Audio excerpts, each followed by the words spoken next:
A batalha de Sukuna vs Gojo foi uma das lutas mais comentadas na internet nos últimos anos, gerando e trazendo um hype absurdo para o mangá. Mas agora que o Sukuna foi derrotado e Gege Kutami explicou quase tudo o que aconteceu no combate contra o Gojo no decorrer das outras batalhas, vamos explicar em ordem cronológica todos os acontecimentos que fizeram o rei dividir o professor ao meio. Yo, Geeks, aqui é o LP e vocês estão no canal do Geek Brasil. Fiquem ligados que esse vídeo contém spoilers do mangá de Jujutsu Kaisen. Sim, pessoal, faz tempo que eu quero trazer esse conteúdo pra vocês. Eu vou aproveitar que não tem capítulo essa semana e vou trazer todos os segredos. Vamos desvendar aqui todos os segredos envolvendo a luta do Gojo contra o Sukuna. O que aconteceu quando o Sukuna começou a pensar sobre o corte que rompe o mundo, quando o Gojo começou a pensar sobre o roxo explosivo. Vamos comentar sobre isso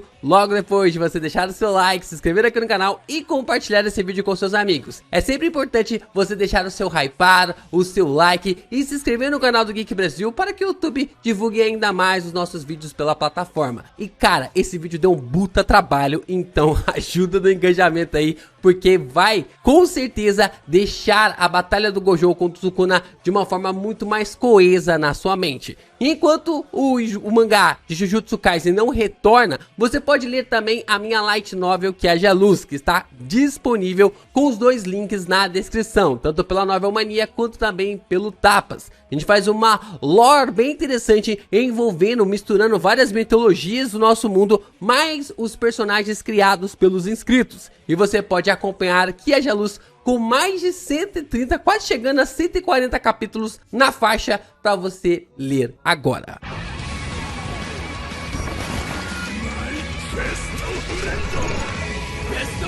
Vamos então começar a destrinchar essa batalha que foi inacreditável. A luta começa com o Gojo preparando um roxo de 200%. Para isso, o Gojo precisou dos poderes de Ichiji, Kakukanji e Utahime. Com a barreira de Ichiji, o Sukuna não podia sentir o quanto do poder viria contra ele. Com a técnica do Kakukanji, a técnica da Utahime ganharia o ritmo para elevar o poder de ataque do Gojo em 120%.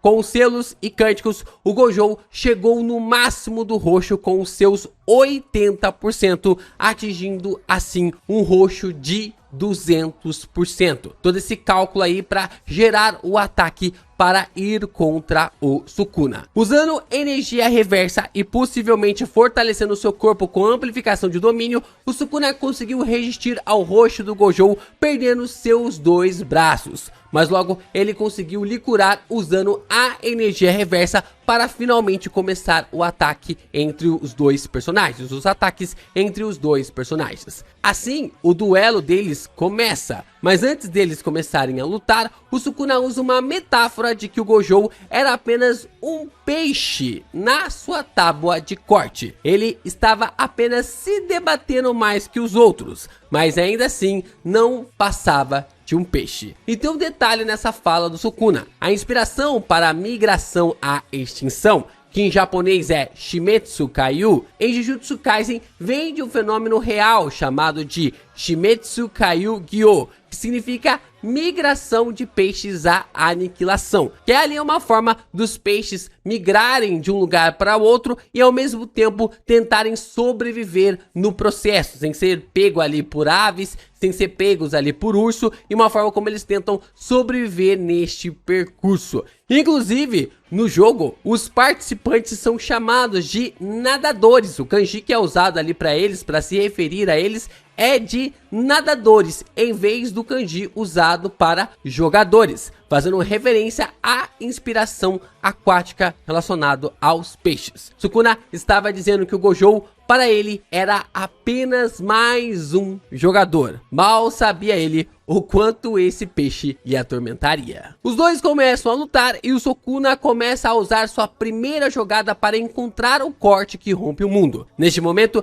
ele lança o desmantelar, e assim ele percebe que o Gojo não pode vê-lo mesmo com os 6 olhos. Gojo também percebe que o Sukuna pode usar a amplificação de domínio e como isso ainda seria um inferno para si. Então, no meio da conversa entre a galera, os feiticeiros que estavam de fora, temos duas informações importantes. A primeira é que o domínio do Sukuna é como uma barreira sem ser fechada. A barreira, ela existe, mas ela não é fechada. Assim, o seu acerto garantido é colocado na borda da barreira que não é fechada. E a segunda é que a energia amaldiçoada do Sukuna é o dobro. A quantidade de energia amaldiçoada do Sukuna é o dobro do Yuta, que era a maior, que tinha a maior quantidade da obra até então naquele momento. Então, o Sukuna e o Gojo expandem os seus domínios, gerando uma igualdade. Dentro da barreira, tudo igual. Então, o acerto garantido de ambos foram cancelados. Se um deles sofrer danos graves e se o domínio entrar em colapso,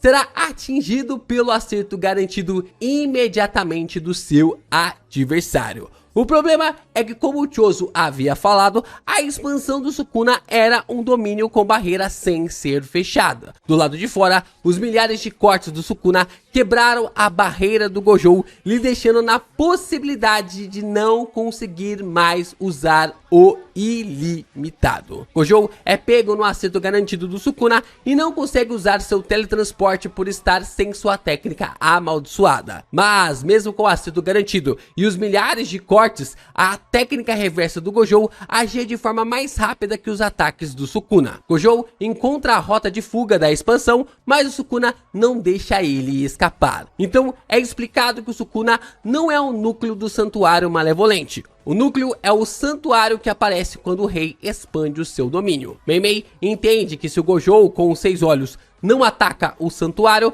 isso quer dizer que o santuário não pode ser destruído. Gojo então entende que não conseguirá lutar usando apenas a técnica reversa e expande o seu domínio simples. O que viemos a entender que o professor aprendeu a técnica por observação. O Gojo aproveita essa brecha para curar o seu corpo, mas o Sukuna acaba com seu domínio simples rapidamente e o professor toma outro dano dos cortes do Rei das Maldições. Gojo expande outro domínio simples, mas dessa vez ele não cura o seu corpo. Aqui ele já começa a estratégia de danificar o seu cérebro com energia amaldiçoada e lhe curar para diminuir o cooldown da sua técnica após um domínio. Mas o Gojo entende que existe um espaço que o acerto garantido não pega e assim abraça o Sukuna, entendendo que aquele era o lugar. O Gojo entende que existia um espaço no acerto garantido do Sukuna que ele não acertava e assim ele pula para o colo do Sukuna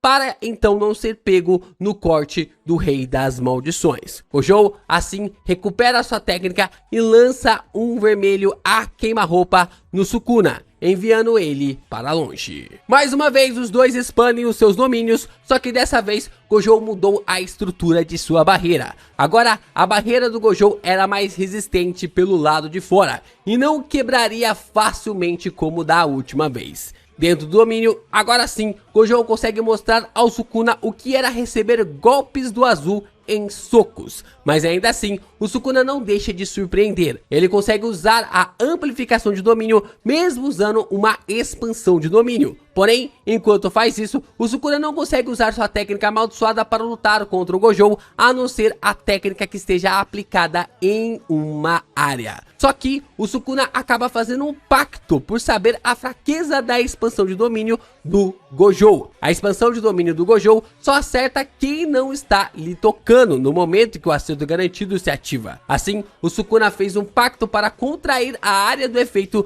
numa área menor que ele usou em Shibuya, intensificando o seu poder. Com isso, seu acerto garantido do lado de dentro foi anulado, deixando apenas o acerto garantido pelo lado de fora. Assim, a barreira da expansão do Gojo se quebrou mais uma vez. Porém, o Gojo ainda tinha uma cartada na manga, a Flor da Pétala Decadente, que havia aprendido quando criança, com a forma como poderia ser suficiente para parar o acerto garantido do Sukuna, pelo menos por enquanto ele diminuía o cooldown mais uma vez da sua técnica amaldiçoada. O Gojo cura a sua técnica, expande o seu domínio e começa a contraí-lo para colocar seu plano em prática de como lidar com uma expansão sem barreira fechada. Gojo conseguiu imaginar essa barreira por causa do tempo que passou dentro do reino da prisão. Só que o Sukuna diminui ainda mais a área do efeito do domínio dele e aumentou ainda mais a emissão da sua técnica amaldiçoada. Com isso, a barreira do Gojo se parte outra vez.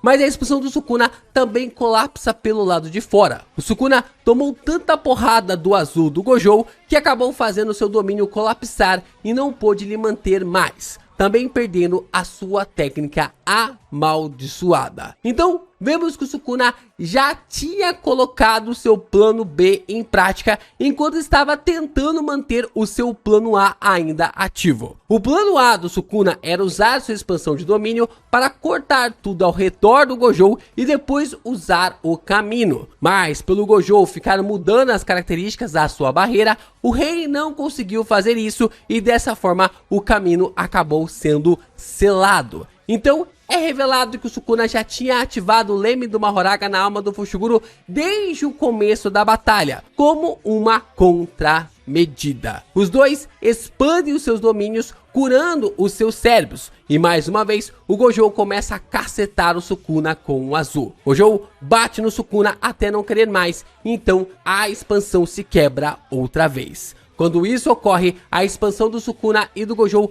colapsam mais uma vez no mesmo instante. Mas antes de expandir, o Gojo dá mais um dano no Sukuna, colocando ele em uma sinuca de bico. Isso porque cada dano dentro ou fora do domínio será crucial no momento da disputa. Os dois então expandem os seus domínios, mas fica claro que o Sukuna não consegue se recuperar por inteiro. Como o Sukuna tomou muito dano no corpo dentro da expansão, se curar e curar o seu cérebro lhe cobrou um preço muito caro. Com isso, a diferença de 0,01 segundos foi crucial para que a expansão do Gojo engolisse a expansão do Sukuna e o professor acertasse assim o seu acerto garantido. Mas nesse momento, como a gente já tinha falado, o Mahoraga entra em ação. Como ele estava sendo usado pela alma do Fushiguro e como a mente dos Shikigamis funciona de forma semelhante que as de maldições, o Mahoraga funcionou dentro do vazio ilimitado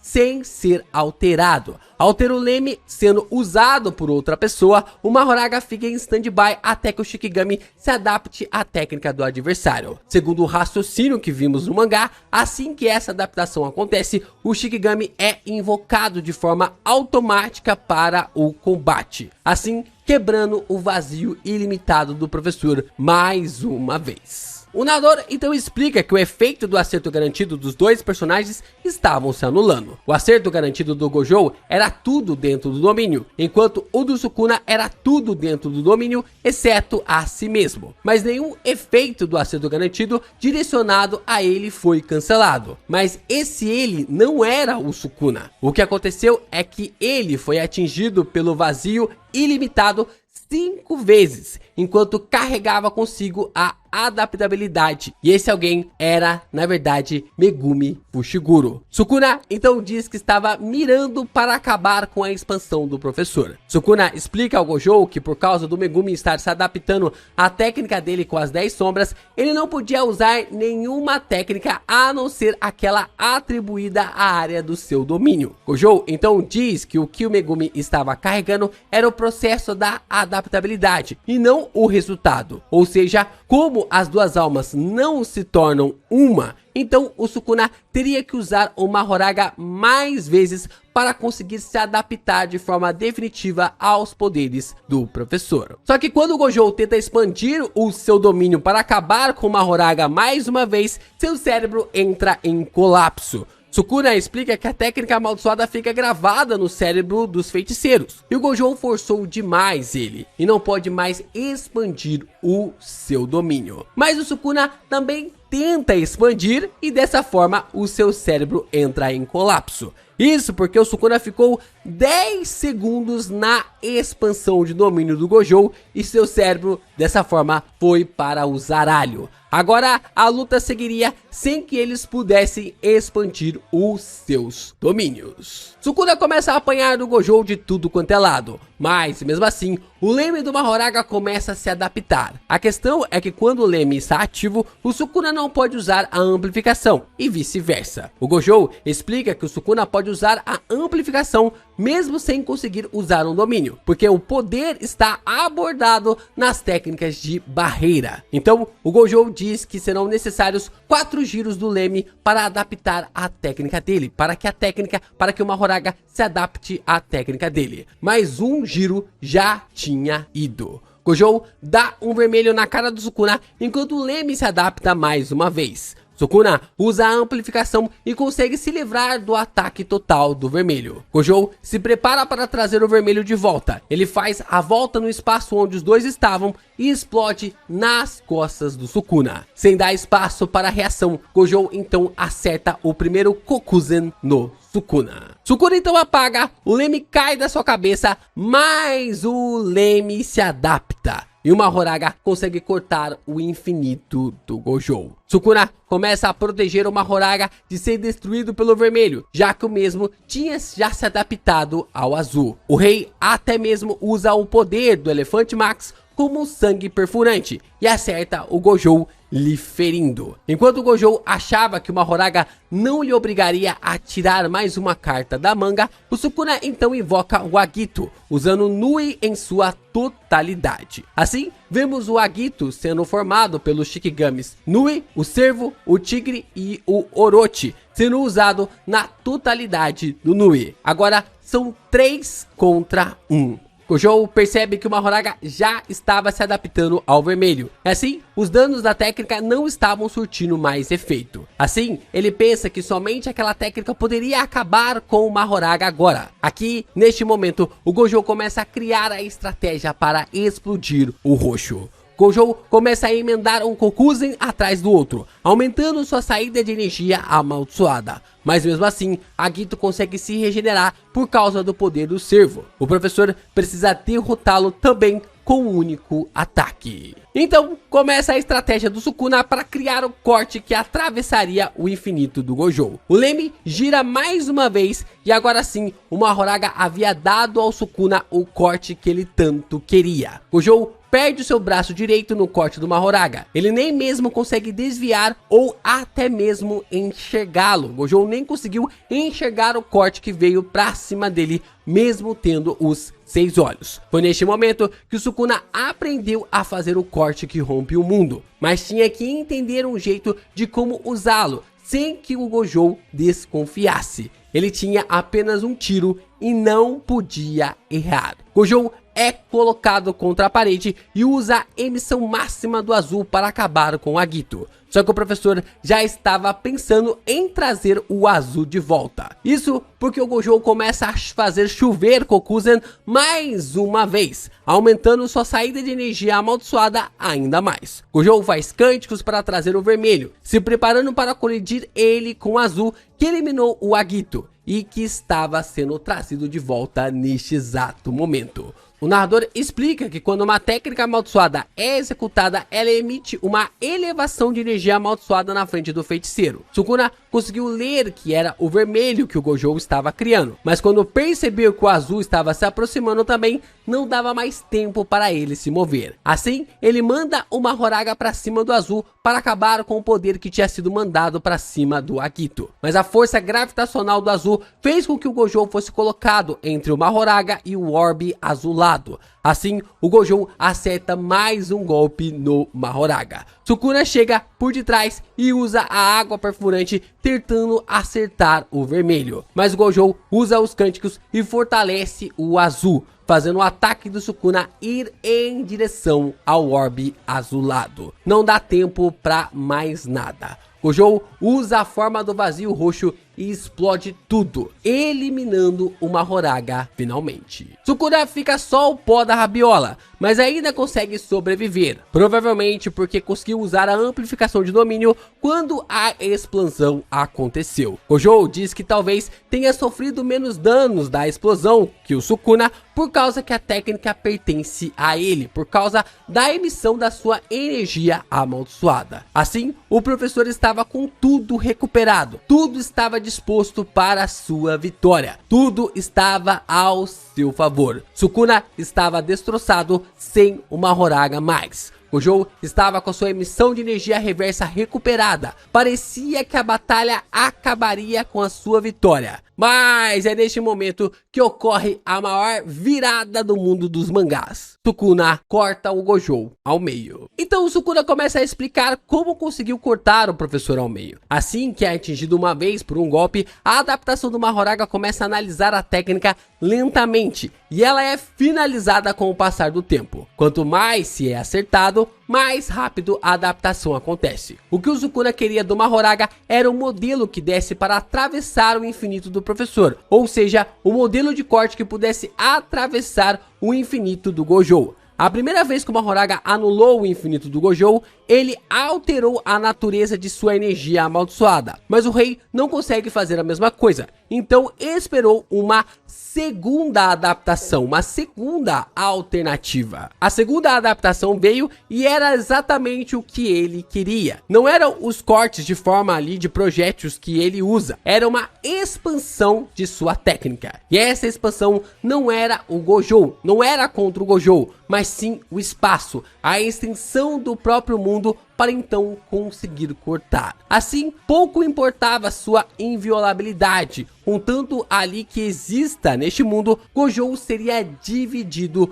junto com o espaço e o mundo também. Mas essa foi só a parte A para permitir que o Sukuna usasse essa técnica. Ainda existiria a explicação sobre a parte B. Depois da explosão do roxo, o Sukuna estava só o pó da rabiola, sem emissão boa da sua energia reversa e com uma queda brusca da quantidade de energia amaldiçoada, ele encontrou a forma de executar o corte que mataria o Gojo, mas não tinha como executá-lo da forma como estava. Para ativar o corte que rompe o mundo, assim como o santuário malevolente, era necessário o uso do seu selo, só que sem uma das suas mãos seria impossível. Então o que o Sukuna fez foi um pacto restritivo para condições futuras para o uso do corte que rompe o mundo. Dessa forma, o Sukuna teria que fazer os selos de mãos, entoar cânticos e apontar a direção que o golpe seria mandado. Por isso que depois do Gojo, os feiticeiros mais poderosos conseguiam desviar do corte que rompe o mundo mais facilmente, porque o Sukuna estava literalmente apontando para o lugar que o corte seria direcionado. Se ativasse a forma original do seu corpo agora, também o Sukuna levantaria a guarda do Gojo. Se usasse qualquer coisa como energia reversa para curar o seu corpo, ou se ele poderia realmente usar a energia reversa para curar o seu corpo naquele momento, ele também levantaria a guarda do professor. Assim, o Sukuna usou sua forma acabada para dar cabo final de Satoru sem que ele desconfiasse. Então, para cortar o Gojo, Sukuna fez esse pacto e possivelmente lançou o corte sem nem mesmo apontar, assim como ele fez na batalha contra o Kusakabe. Nós podemos até mesmo observar lá na luta contra o Kusakabe que o Sukuna também era capaz de utilizar cortes, de lançar cortes sem nem mesmo apontar, o que mostra para nós que o Sukuna poderia ter lançado o corte contra o Gojo sem nem mesmo lançá-los. Com a emissão de energia abaixo do corte, impedindo que Satoru visse da mesma forma como Mahoraga fez, sem selos, sem cânticos, sem apontamento, gerando um corte no professor, Gojo não tinha como se defender e assim acabou sendo cortado ao meio pelo Sukuna. Uma batalha que entrou para a história dos mangás, definida de forma bem polêmica, mas que no final de tudo, Gege Akutami ainda conseguiu dar explicações para todos os acontecimentos. Ou será que não? Deixa aqui nos comentários.